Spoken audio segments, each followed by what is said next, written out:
Hey everybody, so I'm back again with some more of what I hope will be at least semi-coherent ramblings this time round. And today I want to address plateauing on the three main lifts: squat, bench and deadlift, for people with a reasonable amount of lifting experience under their belt. I want to talk about why this is happening and one possible training solution, but there are plenty of others, but one possible training solution they can use to push through their plateaus. So let's kick straight on with that. All too often in the gym, I'm seeing people with a good amount of lifting experience under their belt becoming very frustrated because they seem to have hit a wall in terms of the amount of weight they can lift on the three main lifts. You'll see them in the gym and they're grinding out a top set on bench, for example, of 2 to 3 reps, and you'll come back 2 months later and they're still grinding out those same 2 to 3 reps using exactly the same amount of weight, and they can't figure out why this is happening. Now, this particular scenario, I suppose, is only really relevant to people like me who are into training primarily for the aesthetic benefits that training offers, because yes, I am that shallow, but I'm still someone who is competitive enough that I want to be able to increase the amount of weight I'm lifting on the three main lifts, whether that's just for my own personal reasons and goals, or indeed maybe just to keep up with my mates in the gym in terms of the amount of weight I'm lifting. If my primary purpose in the gym was strength training, then I could just run a powerlifting program that should in theory help me to push through any plateaus I'm experiencing.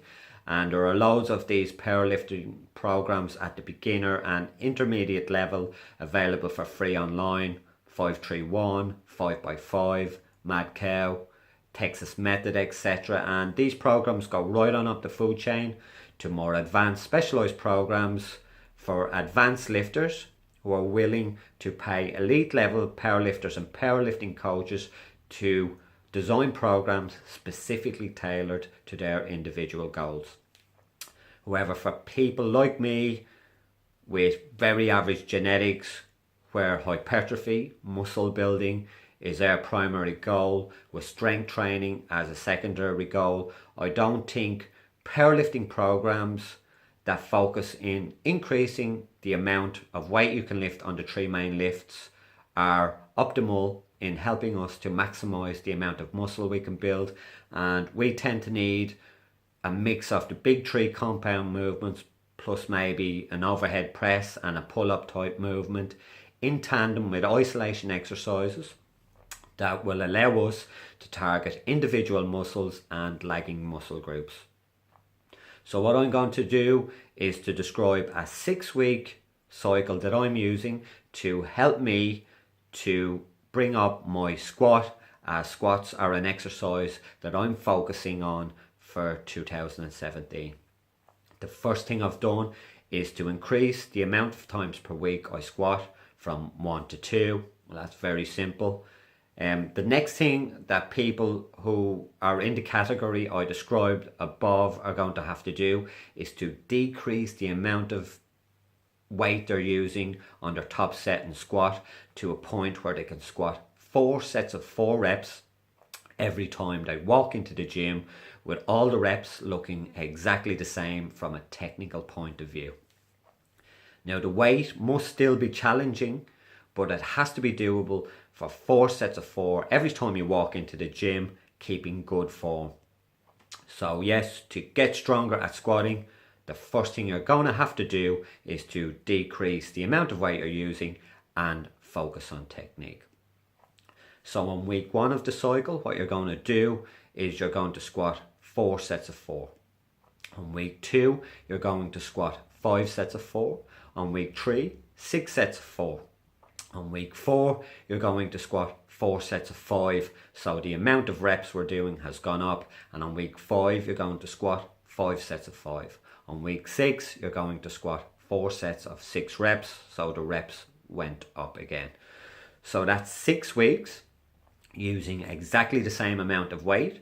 But over the course of those 6 weeks, the amount of reps we did went up from 16 on week 1 to 24 on week 6. So we definitely got stronger on squatting that amount of weight.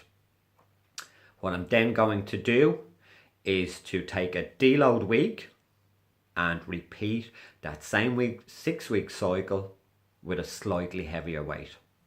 Now that might seem a little bit confusing, so what I'm going to do is to write out the 6-week cycle underneath the video in the description box.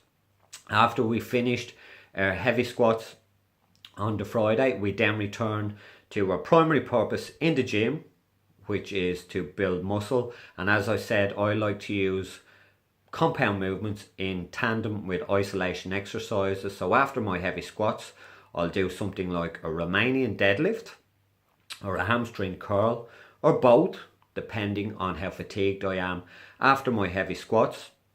But the important thing here to note is that I'm not necessarily trying to increase the amount of weight I'm lifting on the isolation exercises. There's no need to, as just by increasing the amount of sets or reps I've used on my heavy squats, I've automatically increased my workload from the previous week, even by just maintaining on the isolation exercises. So I don't necessarily need to increase on the isolation exercises as I've increased on my heavy squats.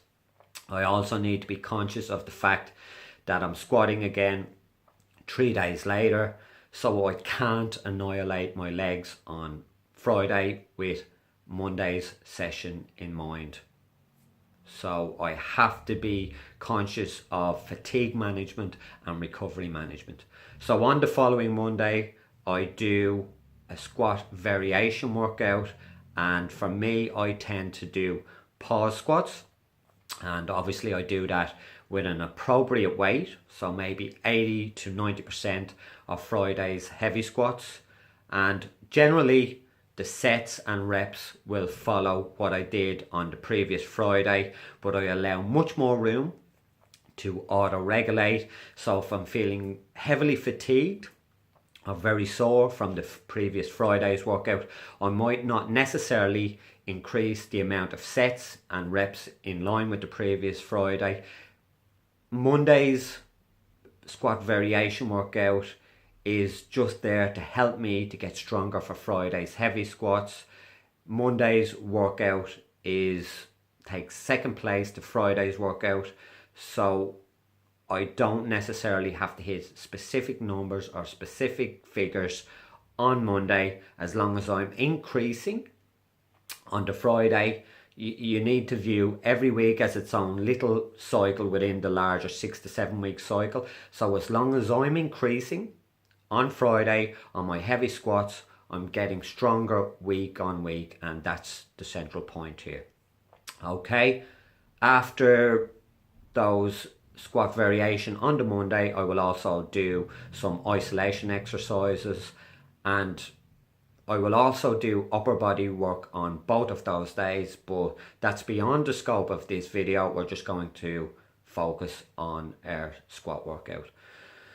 So anyone who's used to training in a sort of a bro fashion will find that type of workout very slow, very tedious, very boring, in that I can stay on the same amount of weight for anything up to nearly 2 months when you include the deload week. But for me personally, at my age, I find this way of training perfectly acceptable, as I'm still going in the right direction and I'm still increasing the amount of weight I can lift on the 3 main lifts, albeit at a slightly slower pace than if I was running a more specific powerlifting program that was prioritizing the 3 main lifts over any aesthetic.